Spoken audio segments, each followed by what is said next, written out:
everyone, Zeddy here again with another Titans card review, and I believe this is the last neutral legendary to be revealed. Is it spectacular like crafting custom weapons or disrupting your opponent? And that's kind of more, you know, whatever. It's a card, we'll go over it. But if you want to skip ahead, we have a bunch of news updates to go over in the meantime, including possibly finally the approval for Microsoft to buy Blizzard. There's quick little patch notes to get quests into the game and a bug fix, as well as a new event that will be starting in like less than an hour where you can get free packs and a portrait. We're gonna go over all that in this video. So card review and some news. And of course, if you wanna win these cards and all of that, we have our giveaway going on of 2 regular pre-orders, 2 mega bundles out of my pocket. All you have to do to enter that giveaway, like and comment in the video description below, be subscribed to the channel. Every 1,000 subs until we have all the cards revealed on the 23rd, I will add another mega bundle. So hit that sub button, make me go broke. So again, if you want to skip ahead to the card review, go for that. But this was reported today that Microsoft has won their FTC fight to buy Activision Blizzard. A California judge is allowing Microsoft to close its acquisition of Activision Blizzard after 5 days of grueling testimony. Microsoft still faces an ongoing antitrust case by the FTC, but the judge has listened to arguments from both sides, or from FTC and Microsoft, and decided to deny the regulator's request for a preliminary injunction. Basically, there's a lot of antitrust stuff going on, monopoly stuff going on, that they're, you know, saying that it's going to create that in the gaming industry, and I guess the judge is just not going for it. And basically, it should allow this purchase to go forward. The EU thing, I think, is still going on, where it's blocked over there. But basically, this ruling now allows Microsoft to close its Activision Blizzard deal ahead of the July 18th deadline. So that's like in a week from now, but only if the company is willing to close around the UK, or if the Competition and Markets Authority is willing to negotiate some form of remedy. This has been one complicated, well-contested purchase, but I don't even know if it's a positive for the gaming industry. I don't know if it's a positive for Blizzard. I mean, anything that could get Bobby Kotick out, I feel like would be positive. But yeah, that's a big victory for Microsoft and Blizzard, and can help things going forward. But again, there's still a lot of stuff that has to go on. We'll try and keep covering it as it goes along. But just thought we've been covering this, and I thought I would give you guys an update. There's also patch notes. Well, not in the game, but the patch today, 26.3, 26.6.3 is a server-side patch launching today that will bring quests to Battlegrounds. We mentioned that yesterday.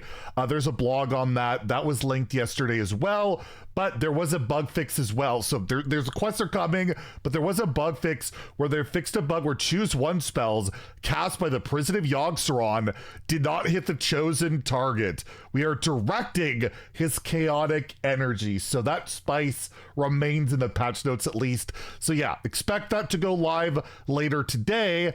As well as Ben Hearthstone tweeted out here, the Fire Festival will start today as well, in less than an hour as I looked at the timer in game, with special quests to earn packs, constructed Illidan skin, and a BG Togwoggle skin. So we'll try, I don't know if I could zoom in on the image, can't really hear, but there's 2 standard packs, there's a Lich King pack, there's also there's 3 more packs in there, a BG portrait, and then the last reward is that Illidan free Demon Hunter portrait. So that should go live like within like an hour of this video going live, 10 a.m. Pacific. So get in there. There might be stuff in the shop too.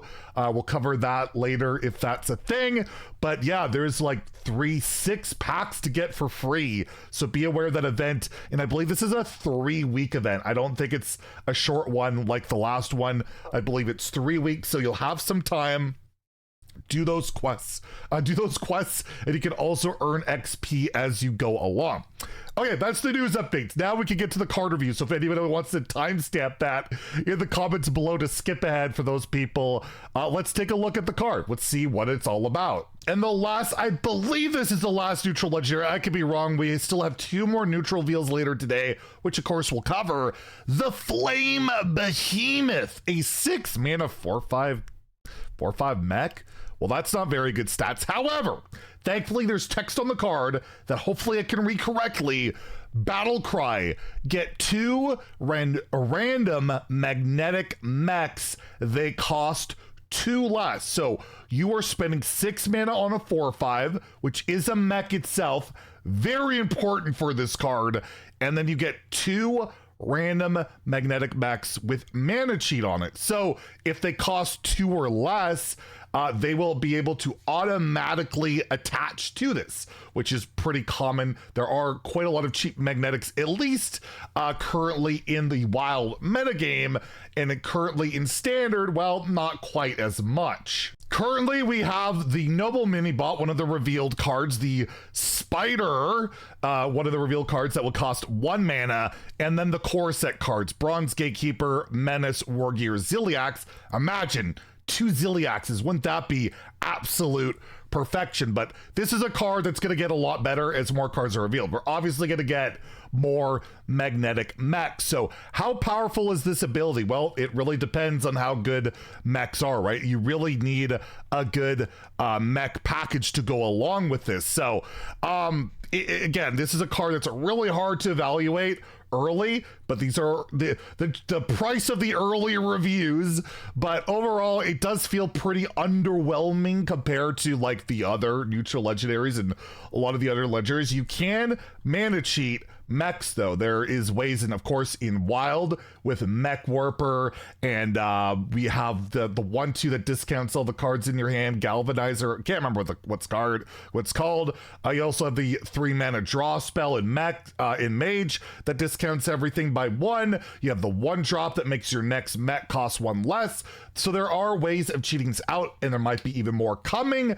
But regardless of like a straight up mech deck, will probably enjoy this because again, it has all those synergies. You get those magnetics in your hand, they cost less. You could slap it onto this, you could slap it onto a mech that's already on the board, possibly doing a lot of good stuff. There's a lot more magnetics in wild, like Snip Snap as an example would be pretty good to get with this for 1 mana and then slap more of them. The Echo version won't be 1 mana, it's still 3 mana, but overall it's a really solid mech. It's a nice like kind of late game bomb. It's a neutral bomb, which you don't really have those options for mechs that are actually any good in standard. All the like the late game mech bombs are basically the colossals for Paladin and Mage, right? So it's a decent card, but it's strictly for mech decks. I don't see you ever play this in anything else. There really isn't any point, and mech decks right now in standard aren't really prevalent. I imagine there will be a case for that. This could go into, obviously Rogue's getting that whole package with like Voltron seems to be buffing up the board. Maybe Flame Behemoth will go into all of that. I'm gonna give it a 3 because I'm just gonna say that there's gonna be a lot of broken mechs this set, and there's gonna be a playable mech deck, and I think Flame Behemoth makes sense in there to get that value, to get those magnetics in your hand, to possibly cheat this out.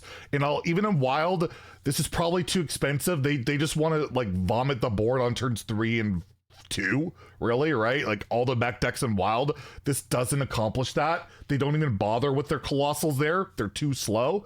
So I'll give it a 2 in wild, where I don't think it makes the cut, but I do think this could be a standard card. But to be real, I don't see it as nearly as much fun as crafting your own weapon. It might be better, you never know, but you know, the other cards are just so crazy, it's hard to get as excited for the Flame Behemoth. So there are more reveals later today at 12 and 1. It looks like batches of neutral cards. So we might have 2 more reviews depending on how many cards are revealed.